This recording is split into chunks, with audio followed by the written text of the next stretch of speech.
நீங்க ஒரு பிகினரா இருந்தா கண்டிப்பா இந்த 250g brownie ரெசிபியை ட்ரை பண்ணி பாருங்க. இந்த brownie ரெசிபியை நான் ரொம்பவே சிம்பிள் அண்ட் ஈஸியா பிகினர் ஃப்ரெண்ட்லியா ஷேர் பண்ணிருக்கேன். சோ கண்டிப்பா இந்த ரெசிபியை நீங்களுமே ட்ரை பண்ணி பார்க்கலாம். உங்களுக்குமே இந்த மாதிரி பெர்ஃபெக்ட்டான brownies கிடைக்கும். எப்பயும் போல இந்த வீடியோல நிறைய டிப்ஸ் அண்ட் ட்ரிக்ஸ்மே ஷேர் பண்ணிருக்கேன். சோ வீடியோ ஸ்கிப் பண்ணாம ஃபுல்லா பாருங்க. இந்த brownies வச்சு நம்ம brownie slab எப்படி பண்ணலாம் அப்படின்றதையுமே நான் அப்கமிங் வீடியோஸ்ல ஷேர் பண்றேன். சோ கண்டிப்பா இந்த வீடியோ யூஸ்ஃபுல்லா இருக்கும். ஸ்கிப் பண்ணாம ஃபுல்லா பாருங்க. இன்னும் சப்ஸ்கிரைப் பண்ணிட்டு வாங்க வீடியோக்குள்ள போலாம். நான் இன்னைக்கு இந்த 5 inch ஸ்கொயர் டின் தான் brownies பேக் பண்ணி காட்ட போறேன். நீங்க 250 grams பண்றீங்க அப்படின்னா கண்டிப்பா இந்த டின் சைஸ் வந்து கரெக்டா இருக்கும். இப்போ எப்பயும் போல பார்ச்மெண்ட் பேப்பரை நம்ம டின் சைஸ்க்கு ஏற்ற மாதிரி கட் பண்ணிட்டு நான் இப்போ லைன் பண்ற மாதிரியே பார்ச்மெண்ட் பேப்பர் லைன் பண்ணி எடுத்துக்கோங்க. இப்போ நம்ம டின்ல பார்ச்மெண்ட் பேப்பர் போட்டாச்சு. இதுக்கப்புறமா நம்ம brownie பேட்டர் பண்ண ஸ்டார்ட் பண்ணலாம். இப்போ brownies பண்ணுறதுக்கு நம்ம எப்பயும் போல சாக்லேட் அண்ட் பட்டரை மெல்ட் பண்ணி எடுக்க போறோம். நான் இன்னைக்கு 90 grams அளவுக்கு சாக்லேட்டும் 35 grams அளவுக்கு பட்டரும் எடுத்திருக்கேன். பட்டர் அண்ட் சாக்லேட் வந்து ரூம் டெம்பரேச்சரில் இருக்க மாதிரி பார்த்துக்கோங்க. அப்போ தான் நம்ம மெல்ட் பண்ணுறதுக்கு ஈஸியாக இருக்கும். நான் இன்னைக்கு ஓடிஜில் மெல்ட் பண்ணி எடுத்திருக்கேன். அது மெல்ட் ஆகி கிடைக்கிறதுக்குள்ள நம்ம மற்ற இன்க்ரீடியன்ஸ் எல்லாமே மெஷர் பண்ணி வச்சுக்கலாம். நான் இன்னைக்கு 40 grams அளவுக்கு பவுடர் சுகர் எடுத்திருக்கேன். இங்கே பட்டர் அண்ட் சாக்லேட்டை டபுள் பாயிலிங் மெத்தட் யூஸ் பண்ணி கூட மெல்ட் பண்ணி எடுத்துக்கலாம். இப்போ பட்டர் அண்ட் சாக்லேட் வந்து இந்த மாதிரி நல்லா மெல்ட் ஆகி கிடச்சிருச்சு. இப்போ இதை ஒரு பவுலுக்கு ட்ரான்ஸ்ஃபர் பண்ணிக்கலாம். சூடாக இருக்கும் போதே பவுலுக்கு ட்ரான்ஸ்ஃபர் பண்ணிக்கோங்க. அப்போ நம்மளுக்கு வந்து மிக்ஸ் பண்ணுறதுக்குமே ரொம்ப ஈஸியாக இருக்கும். நம்ம brownies மேலே கிரிங்கிள் டாப் கிடைக்கிறதே பார்த்தீங்கன்னா சாக்லேட் பட்டர் சுகர் எல்லாமே நல்லா மெல்ட் ஆகி அதுதான் பார்த்தீங்கன்னா மேலே கிரிங்கிள் டாப்பாக லேயர் ஃபார்ம் ஆகி கிடைக்கும். அதனால சாக்லேட் அண்ட் பட்டர் நல்லா சூடாக இருக்கும் போதே இந்த மாதிரி பவுலில் ஆட் பண்ணிவிட்டு விஸ்க் யூஸ் பண்ணி லம்ஸ் இல்லாமல் மிக்ஸ் பண்ணி எடுத்துக்கோங்க. இது கொஞ்சம் சூடாக இருக்கும் போதே இது கூட நம்ம ஆல்ரெடி மெஷர் பண்ணி வச்சுருந்தா பவுடர் சுகருமே ஆட் பண்ணிவிட்டு நல்லா மிக்ஸ் பண்ணி எடுத்துக்கோங்க. இப்போ நம்ம ஆட் பண்ணியிருக்க பவுடர் சுகர் சாக்லேட் பட்டர் இது எல்லாமே நம்ம brownies மேலே ஒரு லேயர் மாதிரி ஃபார்ம் ஆகி கிடைக்கும். அதுதான் பார்த்தீங்கன்னா நம்ம brownies மேலே கிரிங்கிள் டாப்பாக கிடைக்குது. அதனால எப்பயுமே நீங்கள் brownies பண்ணும்போது சாக்லேட் பட்டர் பவுடர் சுகர் இது எல்லாமே நல்லா கம்பைன் ஆகி மிக்ஸ் ஆகி கிடைக்கிற அளவுக்கு மிக்ஸ் பண்ணி எடுத்துக்கோங்க. இப்போ பாருங்கள் எந்த லம்ஸுமே இல்லாமல் நல்லா மிக்ஸ் பண்ணி எடுத்தாச்சு. இதுக்கப்புறமா இது கூட நம்ம மைதா ஆட் பண்ண போகிறோம். நான் இன்னைக்கு 30 grams கிட்ட மைதா ஆட் பண்ணியிருக்கேன். மைதா ஆட் பண்ணுறதுக்கு முன்னாடி நல்லா சலிச்சிட்டு சேர்த்துக்கோங்க. இதுக்கப்புறமா ஒரு ரூம் டெம்பரேச்சரில் இருக்க முட்டையும் இதில் சேர்த்துக்கலாம்.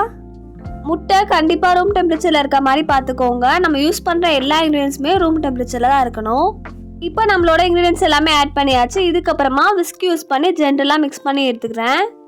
நான் ஆல்ரெடி 1/2 kg ப்ரௌனிக்கான ரெசிபியுமே அப்லோட் பண்ணியிருக்கேன். நீங்கள் அந்த வீடியோ பார்க்கல அப்படின்னா கண்டிப்பாக லிங்க் டிஸ்கிரிப்ஷனில் கொடுக்குறேன், செக் பண்ணி பாருங்கள். நான் எப்பயுமே விஸ்க் யூஸ் பண்ணி ஃபர்ஸ்ட் மிக்ஸ் பண்ணிவிட்டு அதுக்கப்புறமா இந்த மாதிரி ஸ்பேச்சுலா யூஸ் பண்ணி கட் அண்ட் ஃபோல்ட் மெத்தடில் மிக்ஸ் பண்ணி எடுத்துப்பேன். நம்ம இந்த மாதிரி brownie பேட்டரை மிக்ஸ் பண்ணும்போது நம்மளுக்கு ஓவர் மிக்சிங்குமே ஆகாது. அதே மாதிரி கரெக்டாகவுமே மிக்ஸ் ஆகி கிடைக்கும். நீங்கள் பிகினர் அப்படின்னா இந்த மாதிரி வந்து மிக்ஸ் பண்ணி பாருங்கள். உங்களுக்கு மிக்ஸ் பண்ணுறதுக்குமே ரொம்ப ஈஸியாக இருக்கும். நம்ம இன்க்ரீடியன்ஸ் எல்லாமே ஆட் பண்ணி மிக்ஸ் பண்ணும்போதே நம்ம பேட்டர் இந்த மாதிரி ஷைனிங்காக கிடைக்கும். இதுதான் நம்ம brownies மேலே கிரிங்கிள் டாப்பாக ஃபார்ம் ஆகி கிடைக்குது. நம்ம ட்ரை இன்க்ரீடியன்ஸ் வெட் இன்க்ரீடியன்ஸ் எல்லாமே நல்லா கம்பைன் ஆகி கிடைச்சா போதும். ஓவர் மிக்சிங் பண்ணாதீங்க. முடிஞ்ச அளவுக்கு கட் அண்ட் ஃபோல்ட் மெத்தட்லேயே மிக்ஸ் பண்ணி எடுத்துக்கோங்க. இப்போ இதுக்கப்புறமா நம்ம ஆல்ரெடி பார்ச்மெண்ட் பேப்பர் போட்டு வச்சிருந்த டின்ல நம்ம பேட்டரை ட்ரான்ஸ்ஃபர் பண்ணிக்கலாம். இந்த பேட்டர் கொஞ்சம் திக்காக தான் இருக்கும், பட் பரவாயில்ல. நம்ம பேக் ஆகி கிடைக்கும் போது கரெக்டான கன்சிஸ்டன்சியில் நம்மளுக்கு கிடைக்கும். உங்கள் பேட்டருமே இந்த மாதிரி திக்காக இருந்துச்சு அப்படின்னா கண்டிப்பாக ஒரு ஸ்பேச்சுலா யூஸ் பண்ணி நான் இப்போ ஈவன் பண்ணுற மாதிரி எல்லா சைட்ஸையுமே ஈவன் பண்ணி விட்டுக்கோங்க. நம்ம ஆட் பண்ணியிருக்க பேட்டர் எல்லா சைட்ஸ்லையுமே ஈவனாக ஸ்ப்ரெட் ஆகி கிடைக்கணும். நம்ம எந்த அளவுக்கு ஸ்ப்ரெட் பண்ணி எடுக்கிறோமோ அந்த அளவுக்கு நம்மளுக்கு பார்த்தீங்கன்னா பர்ஃபெக்டாக மேலே ஃப்ளாட்டாக கிடைக்கும். இப்போ நல்லா ஸ்ப்ரெட் பண்ணியாச்சு. இதுக்கப்புறமா நம்ம இதை பேக் பண்ணி எடுத்துக்கலாம். நான் இன்னைக்கு ஓடிஜியில் 180 degree செல்சியஸில் 20 minutes ப்ரீ ஹீட் பண்ணிவிட்டு 20 to 35 minutes பேக் பண்ணி எடுத்திருக்கேன். நீங்கள் குக்கர்லேயுமே ட்ரை பண்ணி பார்க்கலாம். உங்களுக்கு குக்கரில் எப்படி பேக் பண்ணணும்னு தெரியல அப்படின்னா நான் ஆல்ரெடி ஒரு வீடியோவில் எக்ஸ்பிளைன் பண்ணியிருப்பேன். அந்த வீடியோட லிங்க் டிஸ்கிரிப்ஷனில் கொடுக்குறேன், செக் பண்ணி பாருங்கள். எப்பயுமே brownies நல்லா பேக் ஆனதுக்கப்புறமா அதை 2 to 3 hours ஆச்சு கூல் டவுன் ஆனதுக்கப்புறமா டிமோல்ட் பண்ணுங்கள். நான் நம்ம brownies பேக் பண்ணி 3 hours அப்புறமா தான் டிமோல்ட் பண்ணி காட்டுறேன். நம்ம இந்த மாதிரி கூல் டவுன் ஆனதுக்கப்புறமா டிமோல்ட் பண்ணிவிட்டு பீசஸ் போடும்போது நம்ம பீசஸ்மே பர்ஃபெக்டான ஷேப்பில் கிடைக்கும். அது மட்டும் இல்லாமல் நம்ம browniesமே பர்ஃபெக்ட் ஃபினிஷிங்கில் இருக்கும்.